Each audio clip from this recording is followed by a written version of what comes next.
Ladies and gentlemen, welcome to this very special edition of Martial Musing. Today I'm joined by a very special guest all the way from the Netherlands, Edgar Crowning Sensei. It's an amazing pleasure. We've been communicating and corresponding for many years now, and I'm finally happy to get him on the program. Sensei, welcome. Thank you for inviting me. It's a pleasure, sir. I also just wanted to congratulate you on your recent promotion. So you've just received, was it your 7th dan? 7 dan Aikido. Yeah, Aikido. And that makes Sensei, that's his 50th downgrade, ladies and gentlemen. I didn't make a mistake, 5-0, and that's not including BJJ. So 50 dans from Japanese ranking and a Brazilian Jiu-Jitsu black belt, which is the accomplishment of probably 6 to 10 people's lifetimes worth of downgrades in this man here. So Sensei, welcome to the program. Thank you very much for the honor. I just wanted to ask you briefly about your training history. I know you've been involved in the martial arts a long time. Can you tell me where it all started? Well, it started as a young man. I guess I was around 13, and I was involved in a small street fight with some guys who were a little bit older, I guess around 17 or 18. So my ass was wet. And so I asked my mother when we went back from holidays, I wanted to start karate because I heard the guys were doing taekwondo. So I went to the local dojo and they had no taekwondo but karate. And so I started with my karate classes as a young man of 13. Yep. And then from there, what did you study after that? So you did karate all along, or did you change? No, I never stopped karate, but the owner of the dojo, Jan Dotinga, he was already 6 dan judo, and he was very involved in the Federation of the Netherlands, and he was the owner of the dojo, but didn't teach karate. But he saw that I was very enthusiastic and fanatic, and he said to me. He invited me to clean the dojo every day. So before school, I had to clean the dojo and the sports center, and in change, I could join all other classes. So then he invited me to join judo, jiu-jitsu, and aikido. That was what I started with. Yeah, it's incredible. So was that your first job you ever had? Yes, I never did anything else. Afterwards, I was drafted in the army. And then during that time, I did some teaching as well. And after that, I started teaching as a full-time martial arts teacher, yes. And you spent quite a lot of time, obviously, in Japan, and before that in Thailand. Could you tell us about your experiences meeting, obviously, Mochizuki Sensei, and being there on the mat with him must have been incredible. Yes, well, actually, I met him first in France. I guess it was in 1986 or 87. Mm-hmm. I met Yoshio Sugino, Guru Hatakeyama, and Minoru Mochizuki there. And he was with Alain Floquet during the Aikibudo seminars. We went there every year to France because for Europe, France is like the port of Europe for Budo, and they were always inviting high-level teachers from Japan. So Alain Floquet invited these masters. And one time I met Minoru Mochizuki, I guess 1987. And my teacher was communicating with Minoru Mochizuki and told him that he had some ideas about kata and judo kata, and to transform them to a little bit more practical situations for self-defense. And he was asked, Minoru Mochizuki asked my teacher to give a demonstration at the end of the seminar. Together with me, I was his uke, and we did the Nagano kata in a more self-defense style. And after that, Minoru Mochizuki talked with us, and he said, "Oh, it was very interesting about this open mind, these ideas to transform the traditions, respect the tradition, but keep working with it." And he said, "To me, if you are very talented and if you wanted to become a professional, you should come to Japan, to my dojo. So that's why I went to Japan. And first I went to Thailand because I also started Thai boxing in the Netherlands. It was becoming very popular. The Dutch fighters were very good. So I went to Thailand and stayed there for a while, and then I went to Japan and started training with Yoshio Sugino, and Minoru Mochizuki. Wow, that's incredible. And what was the dojo like when you arrived? So, the level, the people on the mat, who was teaching? The Yoseikan dojo. Yep. Yeah. So, yeah. Yeah. I was invited when I entered Japan. I was with Yoshio Sugino, and then Goro Hatakeyama arranged for me to go to train how to go there, because it was very difficult for me because you couldn't read anything on the train station signs. Everything was in kanji. So he arranged everything for me to go to Shizuoka. And when I entered the dojo, it was amazing. It was like homecoming. And I had the first meeting with Minoru Mochizuki upstairs in the guest rooms. And some people were translating for me. And he was very happy to see me, that I made the step to go to Japan, took his advice, and to become a professional in martial arts. And he said to me, if you want to become a professional, you should stay long. You have to learn. And the best way was to live in Japan. But at the same time, in the Netherlands, I just started my dojo. So I couldn't stay there for more than a year, a longer time. So I went back every time. And I discussed it with him. He said, okay, that's good. If you go back each time, then you can start your dojo. We will support you. And but you have to come back every year, because we change a lot, because we develop and we change things. So you have to be connected. So that's why I went every year. Yeah. And what kind of man was he? I mean, we know him as a very famous teacher, obviously, who's studied with the who's who of the martial art, basically some of the creators of modern Budo, for example, Jigaro Kano, Yoshiba Morihei, Funakoshi from Shotokan, of course. What kind of man was he on a personal level? Now, for me, he was very important because he was the living link between the modern times and the history, as you told, because he was a direct student of these grandmasters. But to me, he was very friendly and very interested. And but I've seen him on the tatami to some students in which he had in mind they were not professional enough or didn't train hard. He could be very strict. He could be very traditional, but on the other hand, he was very open-minded for a Japanese master.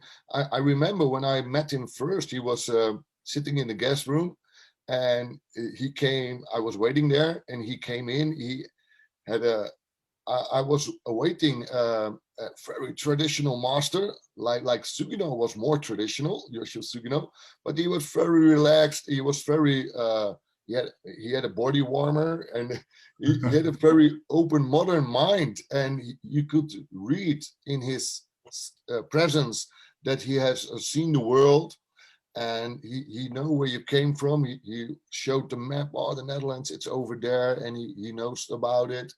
And he was very open and interested in young people, because he knew, I guess, he knew that he has to transfer his knowledge to the new generation. So he was very, I had a very good relationship every day, because during the classes we were living upstairs.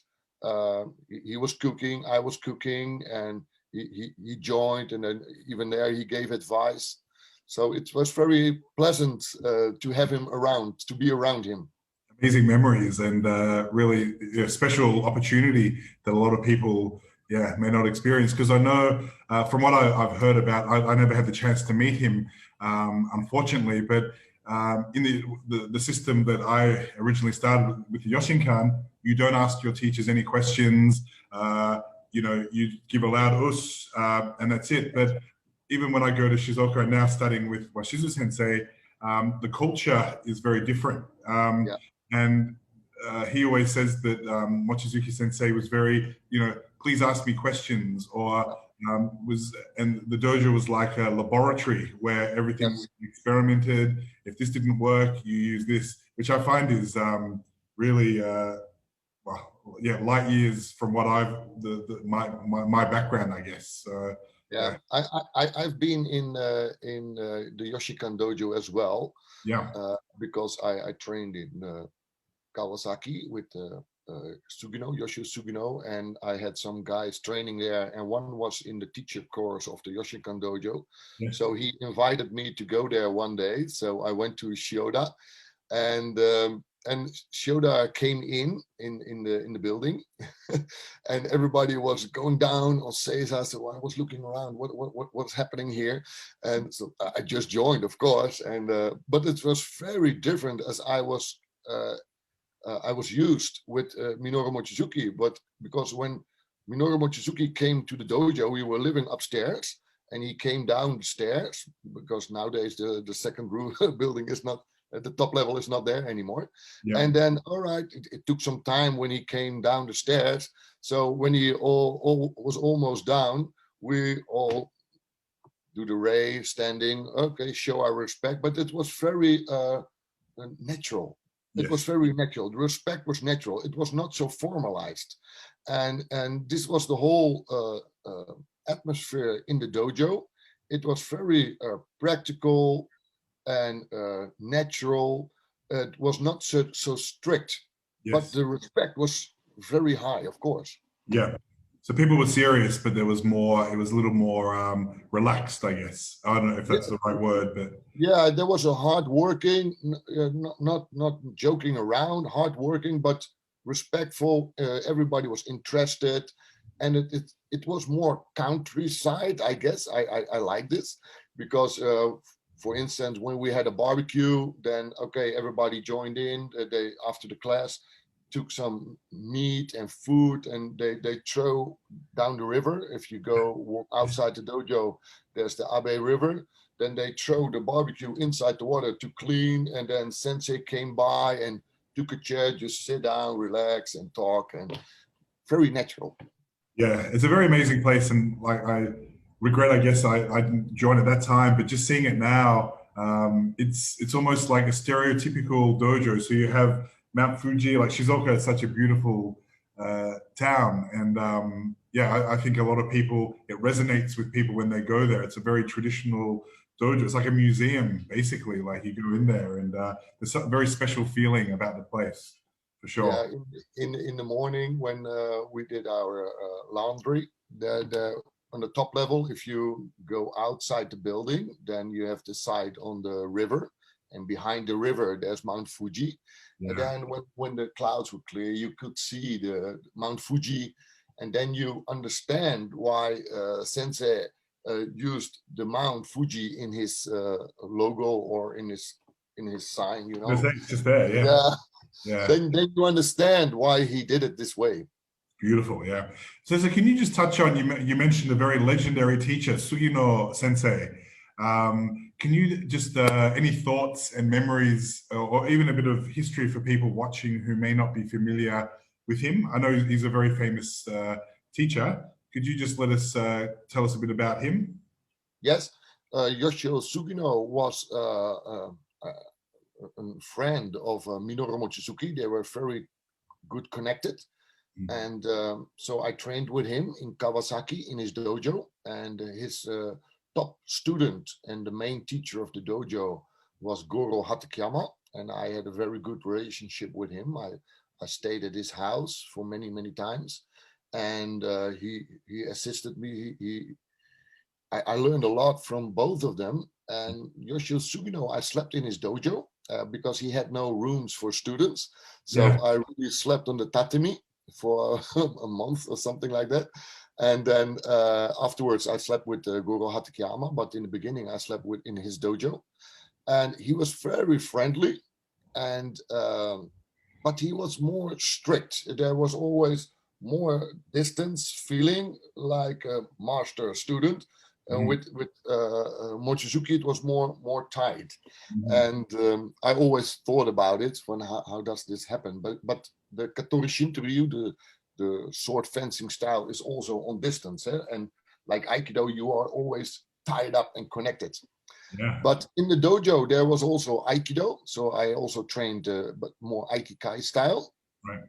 And I trained every morning with Yoshio Sugino. Around 4 o'clock, he woke me up, and then he gave me a kick on the butt. And but I already heard him coming, and then I had to go out, and he did some Shinto rituals for himself, about 50 minutes, and then we'd start training about 2 hours every morning. I Wow. get a private teaching with him, and afterwards, sometimes he invited other teachers for Naginata or whatever. And then after the class, he went up because he was living upstairs, and then he came back. He gave me some milk, but it was very difficult communicating with him because Yes. he was speaking an old language, Japanese. So Yeah. I was studying and trying to understand the Japanese language, and I tried with some other students for now, do I get it right? Oh yeah, but Sensei is talking very old slang, and this Yes. is very difficult even for us. Yeah. It's amazing. Thank you for sharing that. Can you, while we're on this train of thought, Aikido and Aikibudo, do you see, are they the same? Is it different? What are your thoughts on those? Now, well, I started accidentally with Aikibudo because my teacher was a student of Alain Floquet. So I started with Aikibudo. But so in the beginning, you don't know any difference. You just step in a dojo and you train whatever they teach you.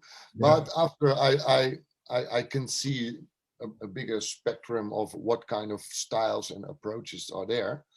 And what I see right now is even in Aikikai, there's a huge difference.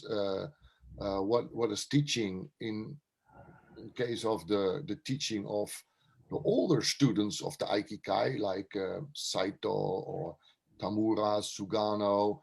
This was different style of Aikido, and if I see now, I sometimes wonder if they are still connected with the martial aspect of martial arts. And what I mean with this is the approach from attack and defense. What I see in martial arts is that technique is a solution of a problem. So somebody is attacking you, and this is giving you a problem, and you have to deal with the problem. And technique can give you an answer how to deal with this problem.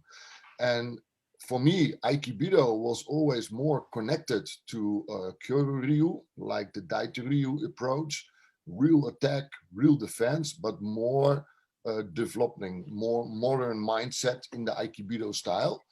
But I think in the Aikikai style nowadays, you see it's more about inner development and how to become more balanced in yourself than dealing with problems. And the problems is about attack and defense. I think this is what I see uh, mainly about the difference of modern Aikikai comparing to Aikibudo, as you asked. Yeah, and also I know Mochizuki Sensei used to use interchangeably kind of Aiki Jiu-Jitsu, Aiki. I don't know if he used Aikibudo, but certainly sometimes it's Yoseikan, Aiki Jiu-Jitsu, Aikibudo, and the Gyokushin-Ryu for a while was also doing that. But I think Washizu Sensei decided on Aikido. I'm not, but I think it's kind of variable and it changes. Is that a similar? I mean, I guess that's a mindset, Mochizuki Sensei's mindset, in that he always was looking at the relevancy, I guess, or practical. Would you agree with that? Yeah, he was very inconsequent about naming what he was doing. And yeah, what I experienced, what the Yoshikan dojo, it was the Budo of the Yoshikan school. So what he was teaching was Budo in the Yoshikan school. So everything was uh, from his approach. And he was naming it maybe in the beginning some, like, I don't know if he used the word Aikibudo for what he was teaching, but I know Ueshiba used it sometime. in the beginning, after the 50s, I guess, but I'm of the 30s, but I'm not sure. And this is why Alain Floquet respected to go back to the roots and use the name Aikibudo to separate it from Minoru Mochizuki and Hiro Mochizuki. So it was from everybody clear that it were different styles.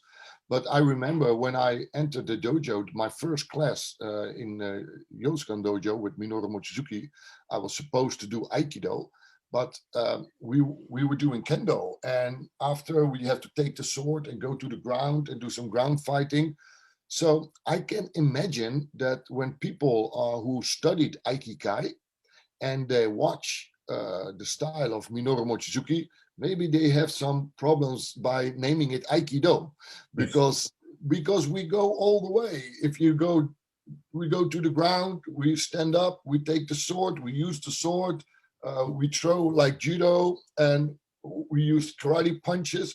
We can use everything, but this is the approach of Minoru Mochizuki.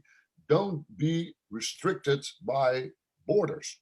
So don't let this is also the mindset of the Yoseikan school. Don't let yourself be boundaries. Boundaries, is that a good word? Yeah, or like pigeonholed, or like stuck in one thing. Yeah, this is really important if you want to understand the approach of Minoru Mochizuki in his Yoseikan Budo, is that he goes beyond the borders every time. If you think, oh, this is the line, no, he goes beyond every time. And this is, for me, when I entered the dojo, I was already doing Aikido, Judo, Karate, Jiu-Jitsu, and everything came together. Everything came together. Yeah. And this is what I like about this approach. Yeah, well, that was my next question about the importance of is cross-training important? And I'm gonna guess that you're gonna say yes, because you've been doing it right before it was MMA, I guess. Yes. You started your journey in MMA before there was, before it was called MMA, and this kind of combination is, That's right. And this is very important, but to understand that it's not all about technique. I think if you understand the logic of how technique works, if you understand the process, how things work, so if this understanding is coming, then you will understand all technique, all kind of technique. And many people are only on the level of memorizing. So if you memorize, you are still in the head. But if you have a deeper understanding and you understand how technique works, how attack and defend works, how you can provoke, how can you work with the distance, if you strategy and tactics, if you understand these kind of principles, how your body moves, how your life is connected with your mindset, if you understand all this, then technique is not so difficult. But if you are on the level of memorizing, then you have to memorize a lot, and then it's maybe too much. And this is why Minoru Mochizuki was always looking about, and he gave me a calligraphy. How do you say calligraphy? Yeah, calligraphy. A message. So teacher in mind, always try to understand why the things work, why they work. So if you go to this deeper level and study why does it work, how it works, and if you understand, train as much as possible so your body will understand the logic as well. And he gave me this calligraphy after the first or second time when I went there. Wow, what an amazing honor to receive it. So I wanted to ask you, changing topic a little bit. So you're a very high-ranking judo teacher. You've been practicing and teaching for a long time. Plus, you're specialized in Newaza, of course, and also Brazilian Jiu-Jitsu. What do you find are the differences between the Newaza in traditional judo compared to how Brazilian Jiu-Jitsu is evolving, I guess? Is it quite different? Is it the same? I think the roots are the same. But as always, when you start to formalize something, then you make lines left and right, and you make something around it. And when you make borders, then you separate yourself from other possibilities. And we have seen this development in judo, and the competition rules are very important for what the people train in the dojo. Yes. For especially when the leg locks were prohibited. Yes. In judo, nobody trains, and if you go to a dojo today, nobody even know that they were once allowed in judo. So the rules for competition are very important for the development of the martial art. In judo, we still have roots because of the kata in the history. This was very important of Master Jigoro Kano. I always warned in the development of Brazilian Jiu-Jitsu that if the sports aspect becomes very dominant, then it will have consequences on the development of the art himself. So, and you see the competition rules of Brazilian Jiu-Jitsu become very dominant, and people are always training inside the rule system. So the rule system is leading. And in the Brazilian Jiu-Jitsu, it becomes more and more and more a sports than it has the roots and the connection with the self-defense part in which it started at the beginning. So I already warned for this process because I've seen it in other arts. And you see it nowadays, many discussions and separations inside the Brazilian Jiu-Jitsu world. People say, well, we need to be more focused on the self-defense. You have to know how to defend yourself on the street, while other schools are only training on how to get points for the competition. And yeah, this is similar. We have seen this in judo. It becomes an Olympic sport, and you see people, oh, we need, in the beginning, when my teacher were doing the teacher course in the Netherlands, you became judo teacher and jiu-jitsu teacher because they were still very connected together. But nowadays, we have separation. You have Olympic judo, you have traditional judo, Brazilian jiu-jitsu, people who are connected with self-defense, some only competition, and you see the separation already starting.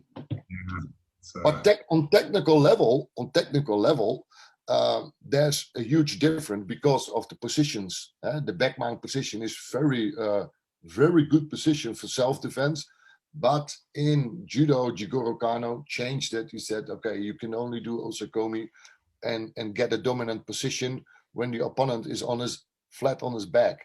And then it's osakomi. But in the Brazilian Jiu-Jitsu, the approach is still when you get the back of the opponent, which is a very dominant position, especially in self-defense, and they still awarded with points in the competition.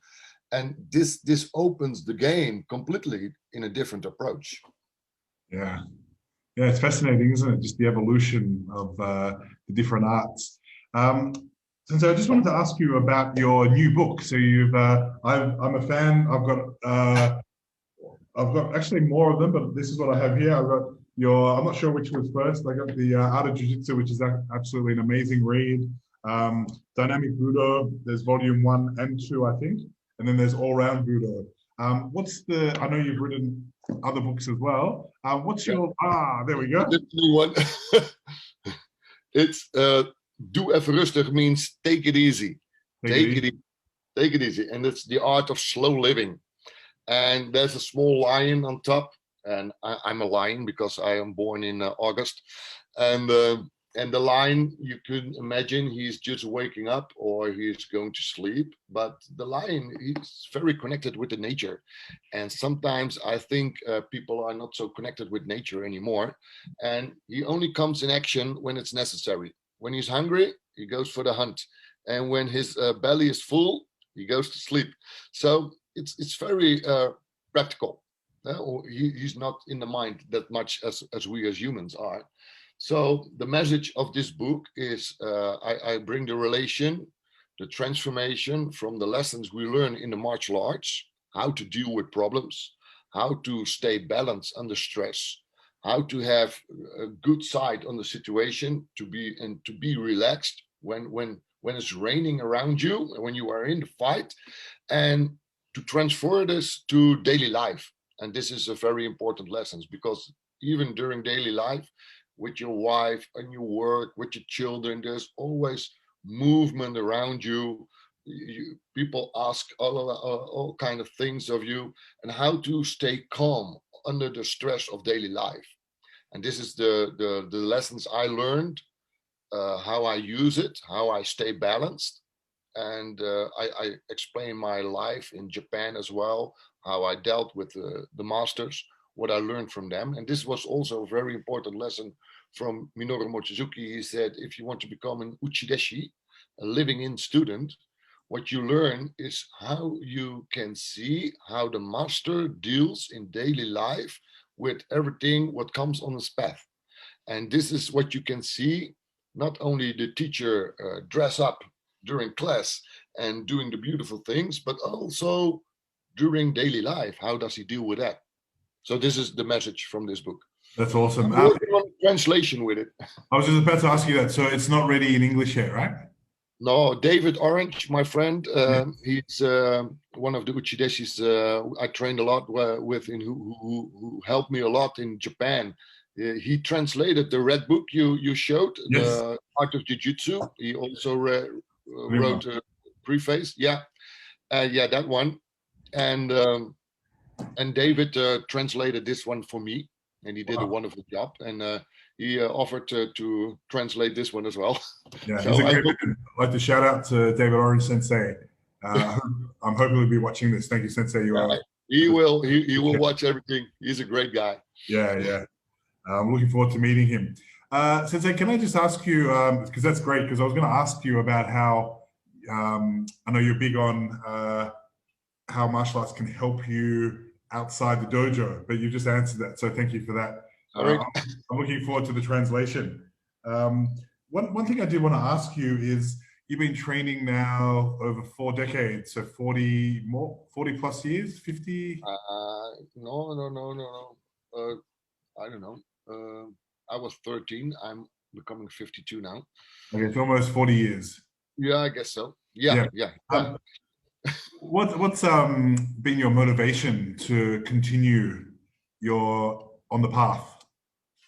Well, if I had to do everything every time the same, then maybe it was boring. But I like to develop. I like to look for new ways, and this is for me keeps it interesting. And what it keeps interesting is that I have learned to see the human being behind the guy who's showing the technique. So you have a student and he shows a technique, and next to him there's another student also performing a technique. If you only look to the technique, then it's only one side of the medal. If you can look to the other side of the medal, you see the person.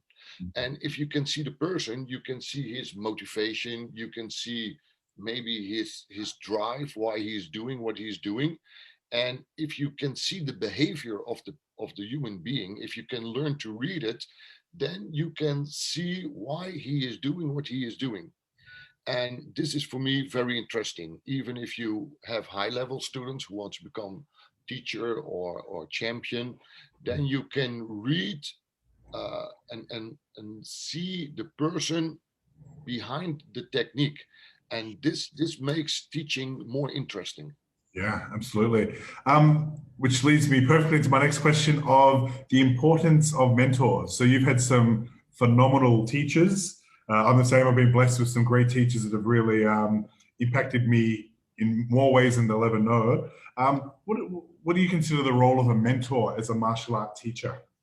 I think this is very, very important, and this is why martial arts teachers should understand the responsibility they have for youngsters.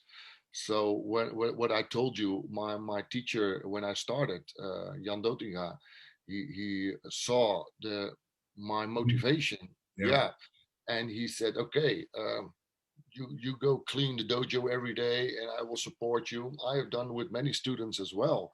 But young people are very vulnerable during this age, 15, 16. If you have the wrong friends and you live in the city, maybe you can go the wrong way very easily. And so these kind of people can help you to pass this period of time. And the mental aspect, like when I went to my teacher Minoru Mochizuki, he like Alain Floquet was more a technical teacher, but Minoru Mochizuki was more a spiritual and mental teacher as well, because he could see me when I went to training in Japan and I came back. I also did judo in the Kemsho dojo, the prison dojo, and I came back with the bike. It was 2 hours with the bike driving back, and I was completely like this, sitting for maybe half an hour. In the kitchen, because the kitchen was which was connected all the rooms upstairs in the dojo, and Sensei had a room and all the Uchi deshi had a room, but there was one big kitchen and everybody was walking there and making food, and even Minoru Mochizuki and his wife. And every evening I was maybe sitting there. I didn't realize I was sitting like this for half an hour, and then I get the power again to make some food. And then Sensei, one evening he came and he saw me. I said, Edgar, come. And it was in Japanese, of course. And come, we have to make food. And then he started cooking with me because he saw that I was not eating very good. I was only eating rice with maybe an egg because I didn't have the finance. I didn't have the money. So he showed me how you can cook with a little bit money, but good ingredients like fish and vegetables.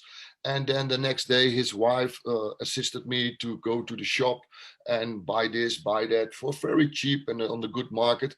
So, and even when I had problems with my body, he even sentenced without, I didn't have to say it. He just said, okay, Edgar, come here. And then he'd give me some massage or give me some assistance with something.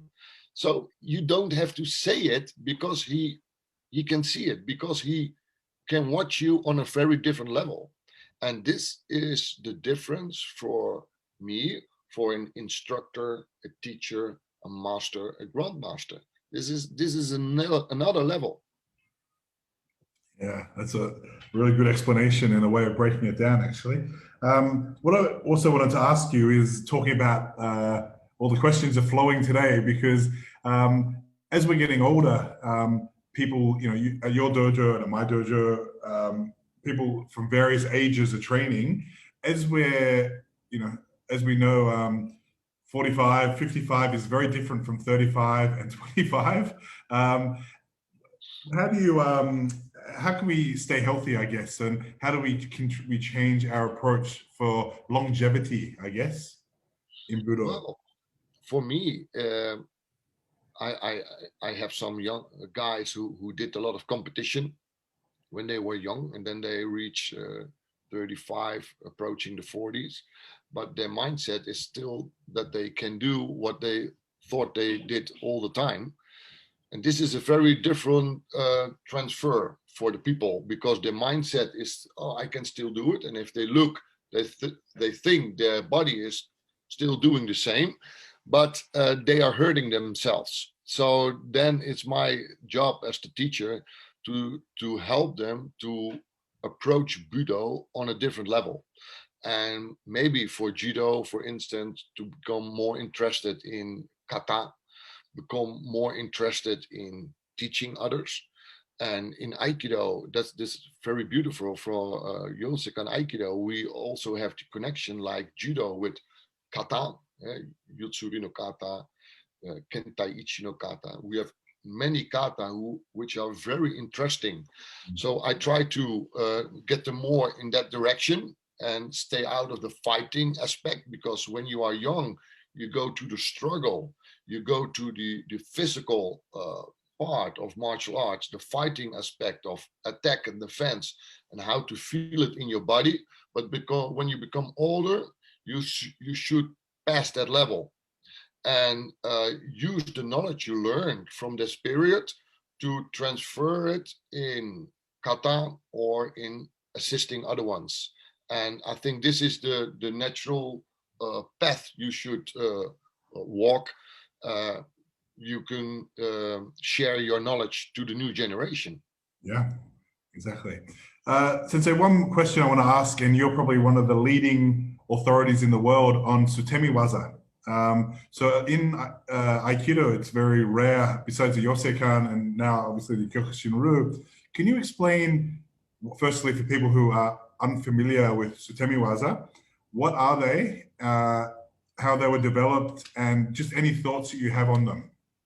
Yeah, well, Sutemiwaza, the sacrifice techniques are the techniques in which you offer your balance. When normally you want to stand up in a fight, you want to stand up and on both feet, but now with this kind of technique, you offer your balance, you go down, and you use the dropping of your body to throw your opponent.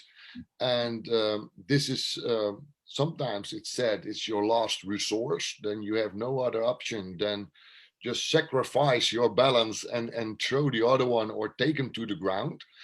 And the most people know Sutemiwaza from judo, but the judo Sutemiwaza are very limited, just a few. And the Sutemiwaza in judo are mostly used to make a throw. And like I said, in competition, to make a point, and then it's finished.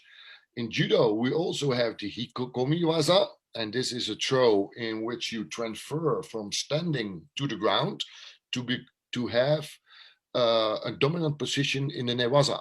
And this is also mainly the main idea of Sutemiwaza, to take your opponent to the ground. And in the old style of Kyoryutsu, to take your knife, your dagger, and kill the opponent, and from a dominant position. That's why the dominant position is very important in ground fighting to understand. But the Sutemiwaza we used in Yoseikan Aikido are more complicated and more. We have many more options because we use them with arm bars, with headlocks, with chokes, with leg locks. We use every joint we can hang on in and use the momentum to throw him, to take him down. And I always separate two styles of Sutemi. The Sutemi in which you use your body weight as a momentum to take the other one with you, or you use your body to roll inside the other one and to throw him like a ball, and then you go under the balance point of the opponent. So this are the two main forces of how to use your balance to throw the other one. And the Gyokushin Ryu, like Washizu is an expert of. He was always we called him Washizuf in the dojo because he was always so fast and doing all the sutemis in the dojo. We had three great masters in the Yoseikan dojo when I was training. Tetsuka Sensei, he was one of the leading guys. He died very young. Washizu and Kemotsu. And when I was training there, I always trained with these three, always. And they were I always say, how do you say when you have a television, you have the remote control? Yeah, they were the remote control of Minoru Mochizuki. So he was, Washizu, this. Yeah, I think it's in Aikido in particular, it's a little bit misunderstood about the application of it. But for me, it's just, for me, it epitomizes Aikido. It's harmony, whether you're standing or on the ground. It's harmony in motion, and to see a great master doing it, it's just incredible. It's very complex because you have to offer your balance. And I see sometimes on the internet some guys doing sutemi, and then it's very poor because they don't have the good kuzushi. And you must understand, if you talk with a master like Minoru Mochizuki, who is doing sutemi, but he is doing it with the experience of 70 years of judo, 80 years of judo, and very high level judo. So this whole aspect of balance and unbalance, and this feeling which is developed in this is so huge. And people look and they see a technique and they see something and they just uh, Try they and they copy. cop- Yeah. they copy, and the copy maybe is okay, but if you have a better eye in looking, you can see, all right, there's no kusushi, there's no entry, and whatever. You can see so many mistakes, but you need to have the eye to see it, because the sutemi techniques are so complex. You must have a good eye to see if it goes right, yes or no. Yeah, yeah, it's a whole different level. And once I explored it, it was just down a different rabbit hole. And yeah, Yeah. it's they're amazing. They're yeah, And um, we trained a lot sutemi in the dojo, every time. Yeah.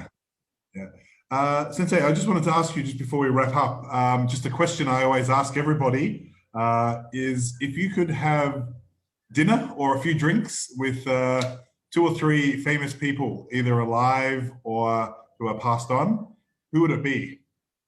Well, I never idolized people, but if I have the chance, I would like to have a word with my master Minoru Mochizuki again, Yeah, because I was with him when he was older and I was very young, and I would like to have a meeting with him with the experience I have now, because I still learn from the lessons I learned in this time, which I maybe understand. I thought I understood them, but I understand them now on a different level. So I would like to have a good dinner with Master Minoru Mochizuki, and to have maybe all the conversations again. yeah, that's awesome. Yeah. Anyone else Um, brings to mind? That's no, it. All right. I've got one that's last question for you, and this is probably either the easiest one or the hardest one. And you've explained it, but I just wanted to get a concise answer. What is Budo for you?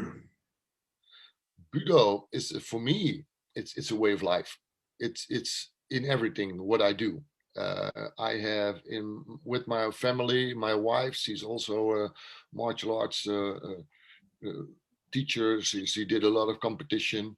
We had for about 20, 30 years always Uchi deshi in our house as well.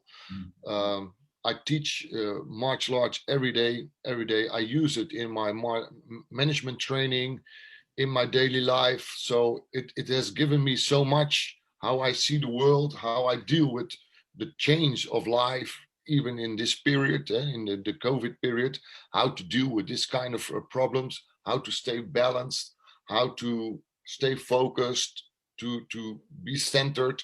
So this is what I learned from the martial arts. And many people, if they look to the martial arts, they only see the technical aspects. But I just made a quote on in the internet one day ago, that the technique is only the transform, how we can talk about things, about how principles work, how to learn to look to the process instead of only the beginning and the ending, but to see how things work out. And if you get a deeper understanding, and for me, Budo can help you to get a deeper understanding about how life works. That's an excellent answer. Since I've always considered you the epitome of a true martial artist. And what I mean by that is you're a gentleman, you're a scholar, and you're a great technician, and you've impacted a lot of people. So I really thank you very much for your time today. I'm looking forward to being able to get to the Netherlands and training with you. And also, you told me about what's the special dish that everyone has to eat at your house. There's some, what, It, could you it's explain it's what that is? it's a haring. It's a fish. We eat it in the Netherlands. We eat it raw, Uh-huh. and yeah, but it's delicious. And you eat it like this, like from the top, and then you go inside. Ah, And so if you're in the Netherlands, you eat it. I also have a house in Sweden, yep. and in Sweden they have also this kind of fish. It's fermented. It's in a way it smells terrible. It smells terrible. The Dutch is good, but in Sweden it's killing. It's killing. And I made a video because I was challenged to eat it, but I can lock things off, so I just eat it. My wife was very disappointed that I didn't have to throw up. I'm looking forward to meeting you and Audrey when we can get there. I kind of look forward to the herring. We'll see how we go, but I'll just say us and do it. So anyway, Sensei, thank you for your time, and look forward to talking to you very soon. Okay, thank you for the invitation, and looking forward again. Thank you, Sensei. Thank you.